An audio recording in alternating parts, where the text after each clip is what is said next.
Welcome to Not Milk Never Milk. Subscribe if you're lactose intolerant. You begin by building the broth. This is the foundation. Combine 4 cups water with 1 cup stock or bones and bring to a gentle boil, then reduce heat. Add a halved onion, 2 smashed garlic cloves, and a 1-inch slice of ginger to extract aromatics. This creates a richer, layered base.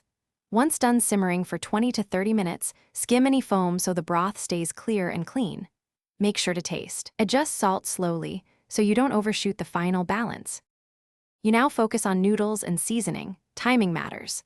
Boil noodles 1 to 2 minutes under package time so they finish in the bowl without going mushy. Drain and set aside. While noodles cook, whisk a tare, 1 tablespoon soy, 1 teaspoon miso, and a small splash of rice vinegar for brightness. This concentrates salty, umami notes. Once noodles are drained, toss briefly in hot water to loosen, then place tare in the bowl before the broth. This ensures even seasoning. You assemble the bowl with purpose.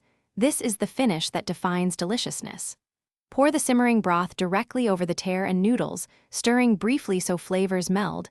This creates a balanced, savory base. Add a soft-cooked egg, sliced pork or firm tofu, scallions, and a strip of nori for texture and contrast.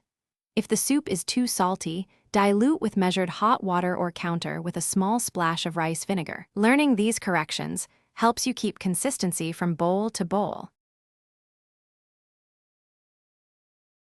Thanks for watching. If this was helpful, leave a like and consider subscribing. See you next time.